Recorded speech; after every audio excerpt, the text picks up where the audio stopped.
Você mora fora e tem se sentido como um peixe fora d'água? Calma que você não está sozinho, isso tem cura, tem explicação. A primeira vez que essa metáfora foi utilizada foi pelo antropólogo canadense Caleb Oberg em 1954.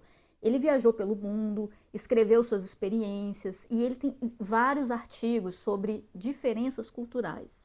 Ele utilizou essa metáfora, se sentir como um peixe fora d'água, para descrever o sentimento das pessoas que saíam do seu país de origem para ir para um novo país, porque elas perdem os sinais e os símbolos familiares, então sentem um desconforto, um sofrimento, uma dor, uma angústia, frustração, se sentem como um peixe fora d'água. Imagina um peixe fora d'água, ele fica se debatendo, fica resistindo.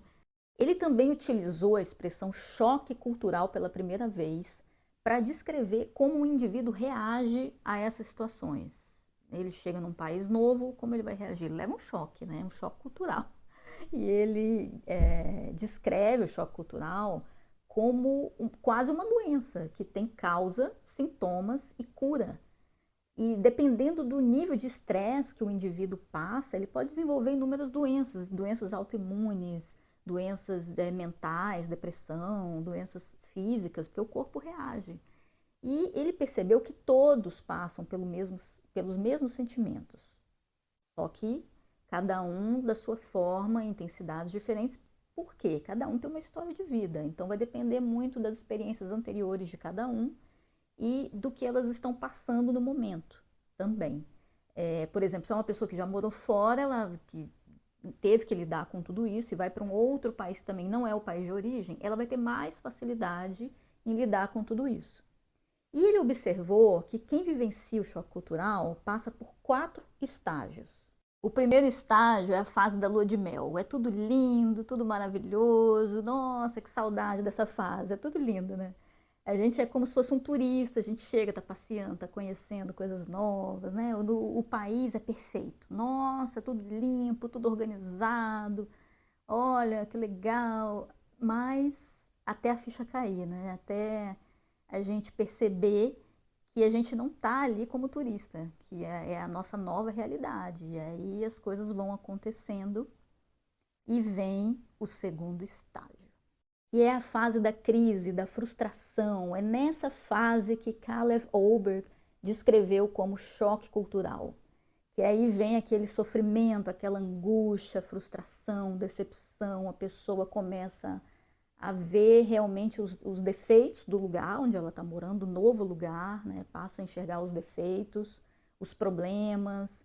É, e é muito comum as pessoas começarem a reclamar de tudo, né? Então, por exemplo, o povo é muito frio, eu não consigo fazer amizade, porque o clima é ruim, porque tudo é ruim, o serviço é ruim, tem atraso em tudo. Tudo começa a ser um incômodo no país que a pessoa está vivendo. E aí, de repente, o país de origem dela, no nosso caso, o Brasil, né, passa a ser lindo, maravilhoso, não tem problema, é um país perfeito. Aí começa, né, as comparações. Não, porque aqui é assim, no Brasil é melhor. Aí começa aquelas comparações. E a pessoa esquece do que fez ela sair do Brasil, esquece dos objetivos. Isso é muito comum acontecer. Essa é a fase da crise, né, da frustração. E algumas pessoas podem desenvolver alguns sintomas, não são todas, algumas pessoas, que são preocupações pequenas, assim, com poucas coisas, com detalhes. Por exemplo, lavar muito as mãos, lavar muito os alimentos, ter muita preocupação com roupas. É, não, a pessoa não quer, assim, ela tem medo do toque, de tocar pessoas estranhas, desconhecidas, do abraço. Tem também. São vários sintomas assim que a pessoa pode desenvolver, mas não são todas. Por exemplo, medo, né? Medo de ser roubado, de ser furtado, medo de ser enganado, saudade, a pessoa sente muita, muita saudade de voltar para o país de origem. O apego a pessoas da mesma origem, né? Então, por exemplo, brasileiros que querem fazer amizade com brasileiros e aí se apegam àqueles brasileiros, ficam naquela dependência emocional ali de pessoas da mesma origem, isso é muito comum também. essa é a pior fase, a fase mais delicada, né? Que quando a gente tem consciência disso, né? Que todo esse processo é natural, fica mais fácil da gente lidar com tudo isso. Porque a gente sabe, poxa, eu não estou sozinha, não sou só eu que estou sentindo isso. É um processo natural, todo mundo sente. Então a gente começa a trabalhar a nossa mentalidade para isso, para essa situação, né? E aí vai ficando mais fácil. Mas geralmente a gente não tem consciência disso. A gente não tem essa consciência, né? Então a gente passa pelas fases sem ter essa consciência. E vai ali lutando, né? Cada um da sua forma. Depois da fase da frustração, vem outra fase.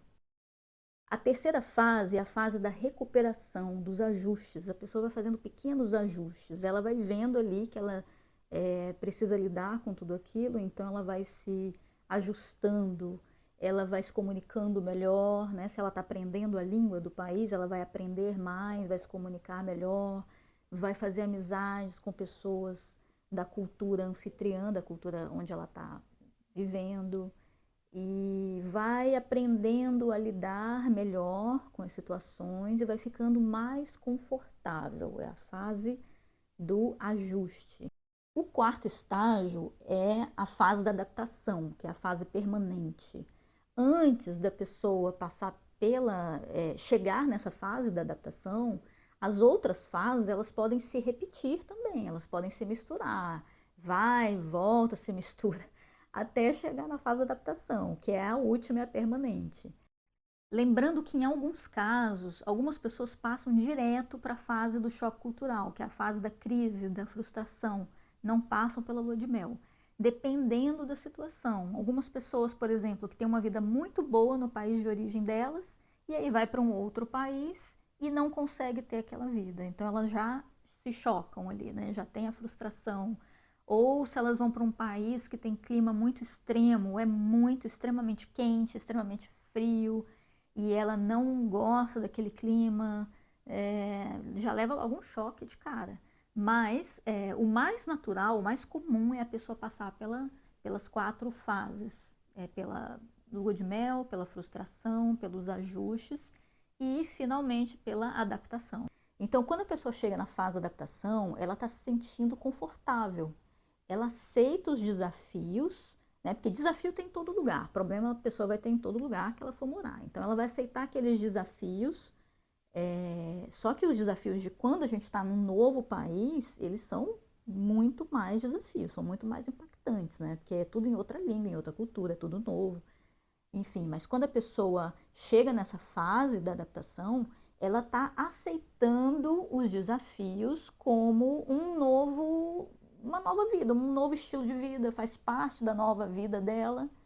E ela não só aceita a nova cultura, como ela também desfruta da nova cultura. Ela passa a gostar, ela fica à vontade, se sente confortável. Mas aí vem uma parte interessante, que é quando a pessoa está adaptada no país, mas por algum motivo ela precisa voltar para o país de origem. Segundo o antropólogo Olberg, existe uma grande possibilidade da pessoa passar pelo mesmo processo no país de origem. Olha que interessante. E é por isso que a gente ouve falar, né, que muita gente volta para o Brasil e se arrepende. E aí, primeiro tem a fase da lua de mel, né, quando chega lá, nossa, feijoada, pão de queijo, sol, praia, as visitas, né, ver todo mundo e tal. Aí volta, aí chega, passa o tempo, a pessoa vai entrando na rotina, né? Trabalho, estudo, né? As responsabilidades, os problemas. Aí a pessoa começa a pensar, nossa, mas o Brasil não mudou nada. Continua igual, tudo igual. Eu tô falando do Brasil porque a gente é do Brasil, tá? Isso pode acontecer com qualquer país, dependendo do país de origem de cada um. Aí a pessoa passa a ver os defeitos, né? Aí depois, se ela, ou ela vai fazendo os ajustes para se adaptar, ou então ela se arrepende e volta para o outro país que ela estava, ou vai para algum outro país. E isso é muito comum, a gente vê isso em depoimentos, é muito comum e faz todo sentido. Segundo Caleb Olberg, O choque cultural é inevitável, todo mundo passa por ele nessa situação, já passou, vai passar, eu já passei, e é inevitável, mas existem estratégias que a gente pode, né, desenvolver, fazer ali para poder minimizar esse choque cultural. Uma delas é a gente se informar, com informações reais mesmo, não informações sensacionalistas, estereotipadas, né? Procurar saber qual é a real mesmo ali na prática do que acontece, ali na vivência de cada país, né? Do país que você está querendo ir, querendo viver, conversar com pessoas que já moram lá, que passam já por várias situações. E isso ajuda bastante a minimizar os efeitos do choque cultural. E você, está passando por qual dessas fases agora? Deixa nos comentários, que pode ajudar outras pessoas também. E se você já morou fora e voltou para o Brasil, conta como está sendo para você essa vivência. Eu achei muito interessante essa possibilidade da gente passar pelo mesmo processo no nosso país de origem. Achei bem interessante. Como é que está sendo para você? Bora trocar essa ideia, deixa nos comentários, que a gente se ajuda, ajuda outras pessoas também. E se você curte esse tipo de conteúdo sobre morar fora, vida na Inglaterra, viagens, se inscreve no canal, deixa seu like e até o próximo vídeo.